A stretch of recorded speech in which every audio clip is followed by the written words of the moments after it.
the things that our main characters have both been through individually is just so crazy.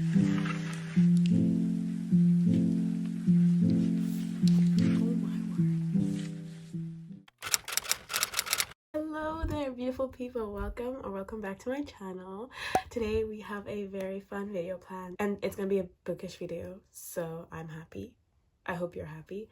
But this video is going to be a reading vlog. Now, I don't actually know how long this reading vlog is going to span for. I wanted to do a reading vlog of like reading popular books, so that's what we are doing today. We should just get into the TBR for this video. The first book that's on this list is Yellowface by R.F. Kuang. Or Rebecca F. Kuang. Does she change her name like depending on the book? Why did I just immediately say R.F. Kuang? No, right on the Puppy War, she has herself as R.F. Kuang. Anyways, I don't know anything about this book, if I'm being completely honest. It was on my wish list and I was graciously gifted it. All I know is that there's a murder, and that's about the extent of my knowledge. Something about me is that I love going into books blind, like completely, well, not completely blind. I like to know a little bit of the gist. Whether, you know, the genre of course definitely helps, but I try not to know as much as possible so that I can stay as shocked as in the moment when I'm reading. I don't even want to read the blurb. I usually don't read the blurb, but for you guys, so that we have context, let's read the blurb. It says, "This is one hell of a story. It's just not hers to tell. When failed writer June Hayward witnesses her rival Athena Liu die in a freak accident, she sees her opportunity and takes it. So what if it means stealing Athena's final manuscript? So what if it means borrowing her identity? And so what if the first lie is only the beginning? Finally, June has the fame she always deserved, but someone is about to expose her. What happens next is entirely everyone else's fault." So I think that that's really exciting. Anyways, the first book is Yellowface. And that's the one that I'm reading now. Next book that I would like to read is 7 Days in June by Tia Williams. This is another book that I don't know much about. All I know is that it's a second chance romance. It's Black love. I am just really excited to get into it. I don't own the book physically, so I'll read it electronically, but that's the next book I'm reading. I mean, technically, since I read the blurb for Yellowface, I should probably find the blurb for 7 Days in June, but I don't really want to. I told you it's a second chance romance, and that's that. You'll see my reactions when we get to it. I hope you guys stick around to see my thoughts and opinions, and this will be spoiler free. So let's get into it.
Doing.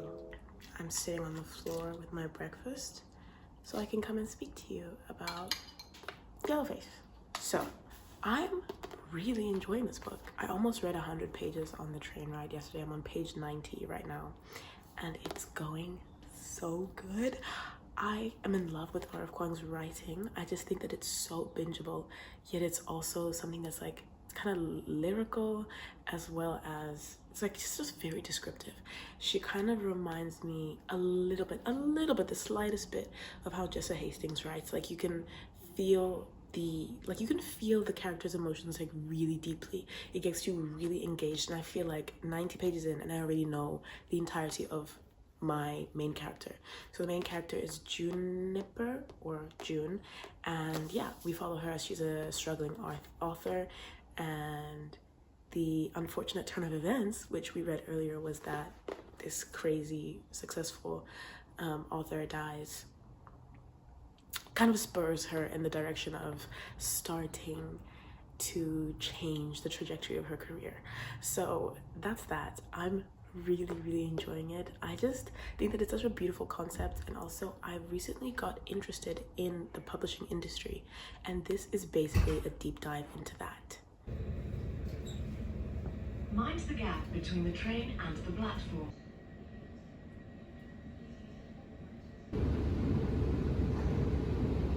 Guys, so I'm back in my room and I'm very tired. I'm exhausted, but we are back home.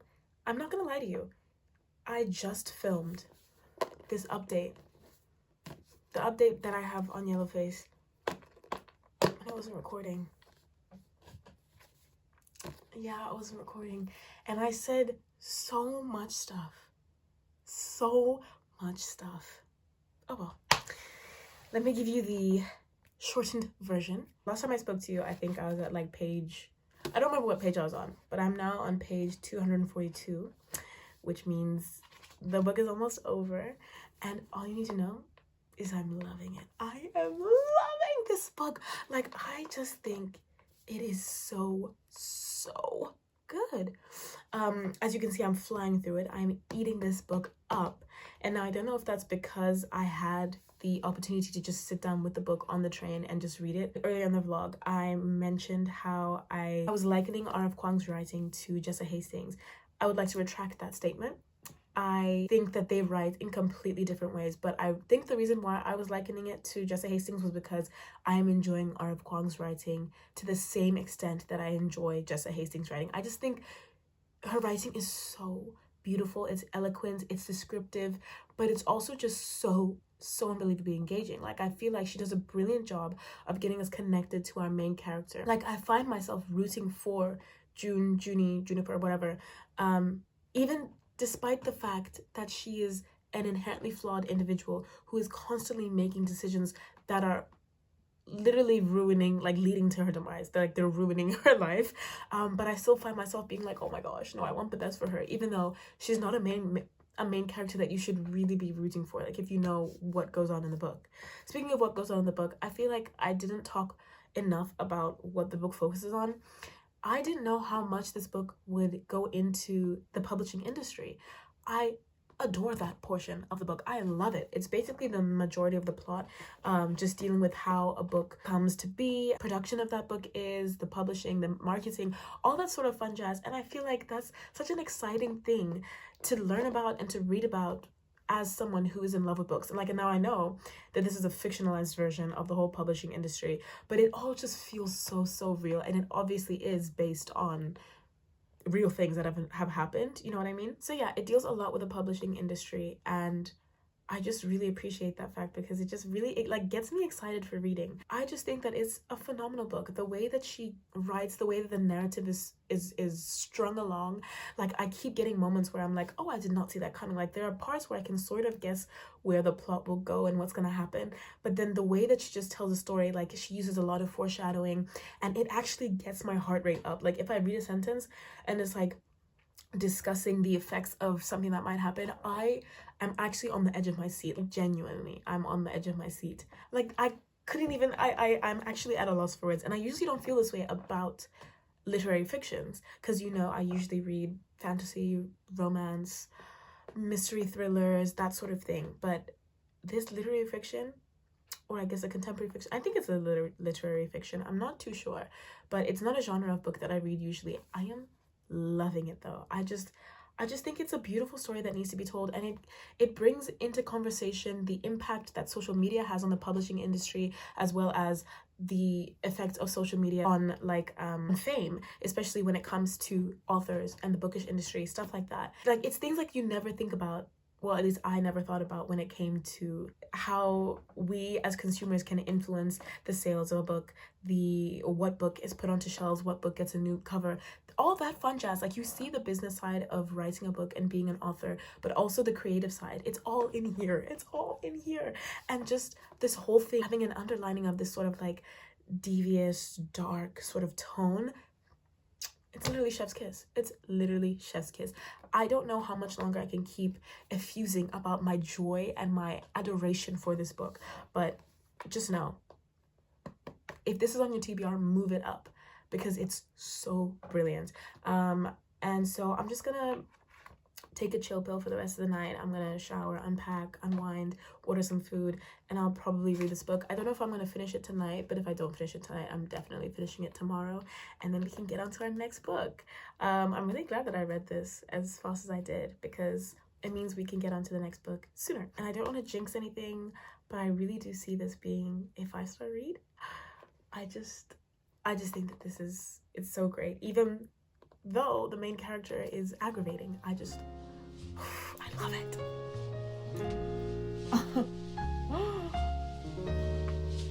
This one is actually crazy.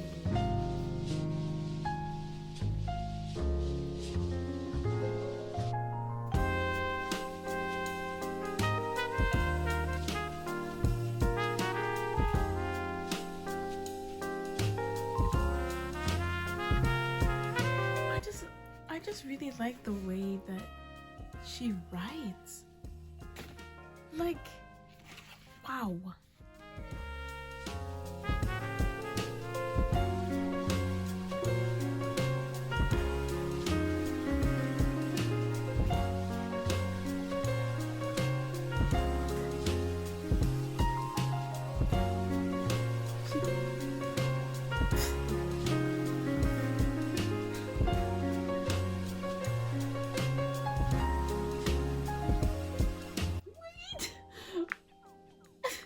I don't want to read the next line. I don't want to read the next line. What? Oh my gosh. Okay.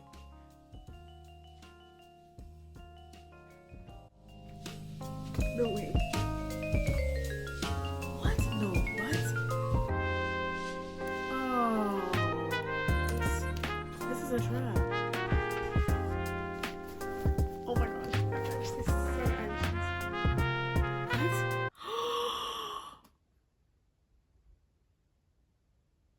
What? Oh my gosh. Did I not say that that was gonna come back to haunt her? Literally, like it was gonna come back to haunt her. I said that. Yeah. Oh. Oh.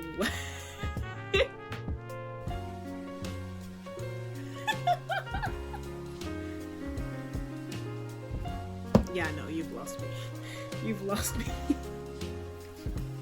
This is insane. This is insanity. Like,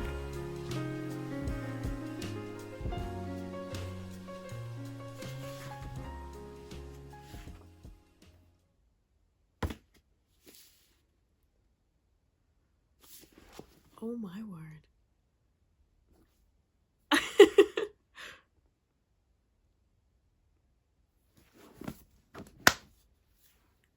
Wow. Hello there, beautiful people. So, we have finished the first book of our reading vlog. And it's 5 stars. I mean, I'm saying that now. It might just be my emotions are high from just finishing the book. So I will definitely give like the official rating of the book tomorrow. But right now,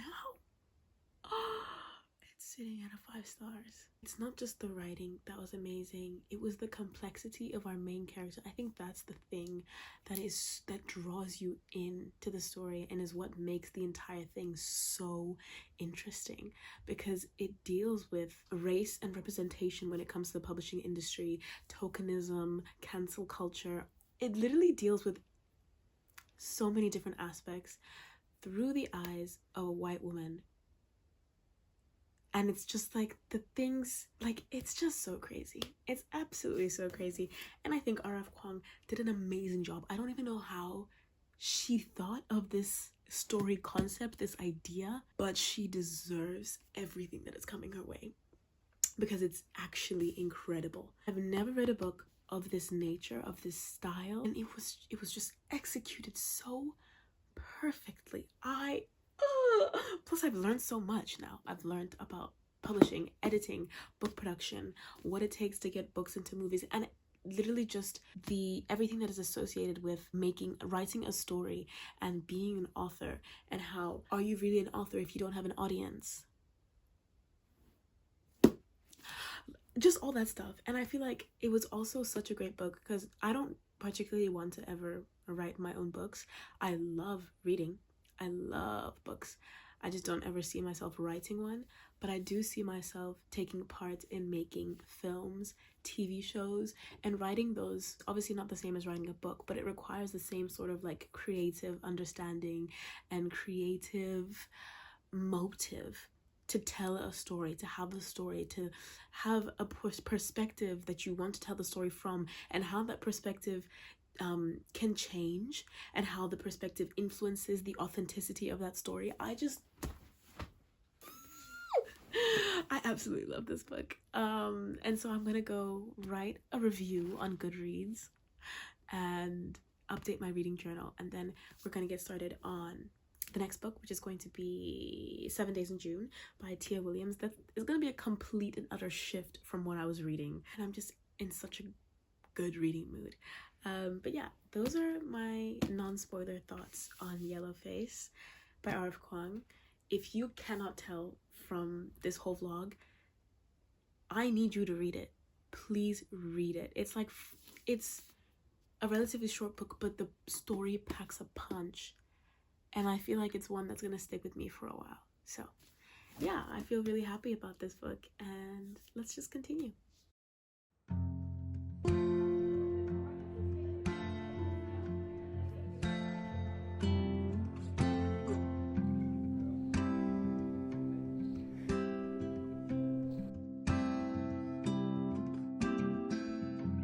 So it's been a couple of days since I last spoke to you, or maybe it's just been one.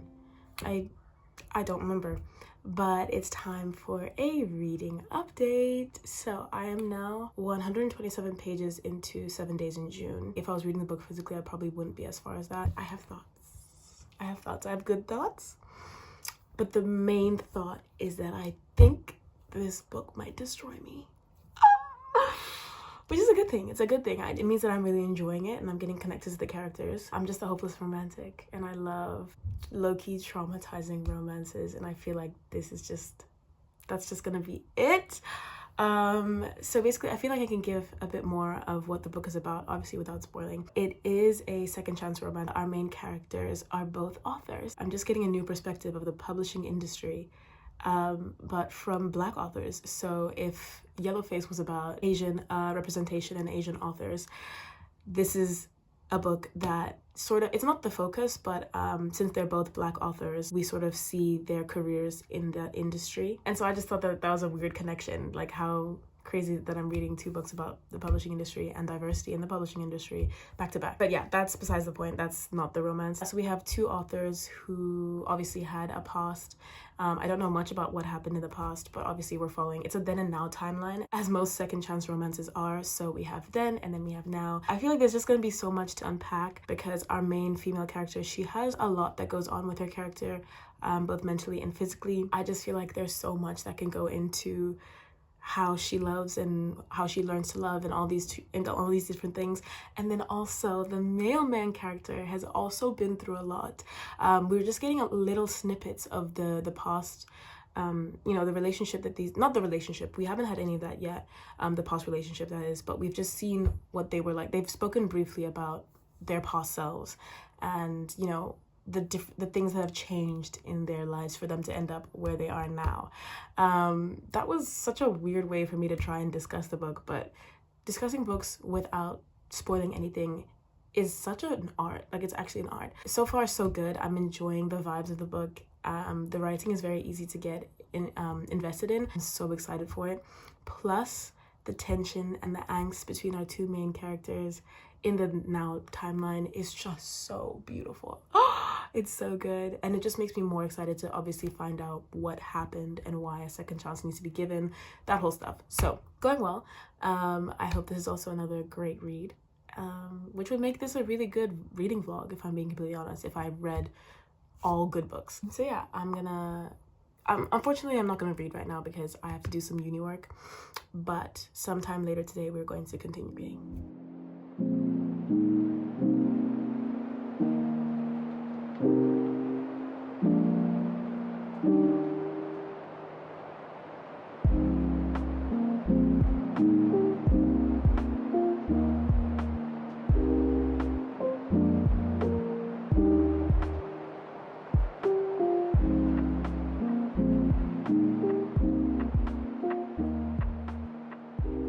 I'm in my bed. All right, this is getting up close and personal. As per usual, it's been a couple of days. I feel like it might have been actually a week since we last spoke. I don't know. I cannot remember for the life of me. But I'm still reading 7 Days in June. As you can see, if I'm not just sitting on a train and not being distracted by uni, work, or literally anything else, I can fly through books. But as soon as the rest of the world comes back into play, it takes me forever to read books, which is really upsetting because I love to read and I want to read more, but I just have so many other things that I need to do. But anyways, that's a whole nother rant for a whole different day. I wanted to give you an update on 7 Days in June. I'm on chapter 19 right now, 342 pages out of 561. So I'm like so close to the end. I'm gonna do a reading little sprint session tonight. I don't know, but I feel like, and this is definitely not an original experience, but obviously certain books have a deeper effect on me depending on what part of my life I'm in. And right now, this second chance romance is actually so difficult to read. Like, it's hurting my heart so bad. But also, from, like I told you, there's a then and now timeline. The then timeline, the things that our main characters have both been through individually, is just so crazy. They've battled with a lot of different vices, and it's crazy to read about, quite frankly. So there's that. This book is set in 2019, so there's actually a lot of pop culture references, which usually I'm not a fan of, especially in romances, but it's not that bad in here. But there's also other elements of pop culture which come in and out, and sometimes I'm like, that was pretty good, and sometimes I'm like, we could have gone without that. But for the most part, I'm enjoying it, and the romance has been quite good. Like, there have been some crazy quotes. Like, for example, this one, it's on page 22, so it's like right at the beginning of the book. It says, "No matter how perilous the journey, it's never over for true soulmates. Who doesn't want a connection that burns forever, despite distance, time, and curses?" Obviously, curses doesn't apply to being in the real life, but it's for her fantastical book that she's writing. Anyways, all that to say, I'm just really enjoying it. I'm almost done. I feel like the next time I should update you realistically is once I finish the book, unless something really crazy happens. Yeah, that's about it. This update kind of felt all over the place, but I'm really tired, so that's why.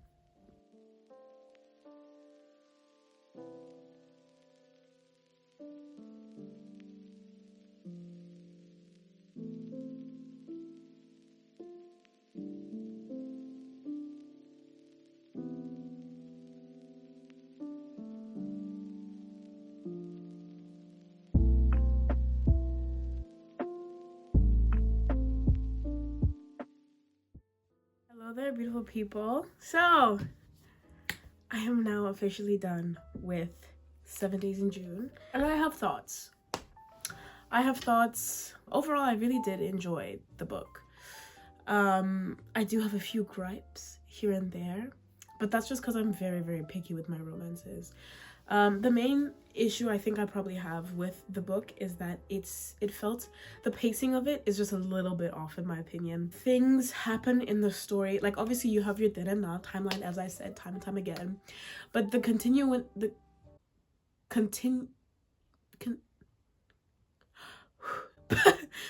just my brain actually just didn't work just then. The continuity of each individual like timeline and story is kind of not really there, and so you don't get enough time in the past, you don't get enough time in the present.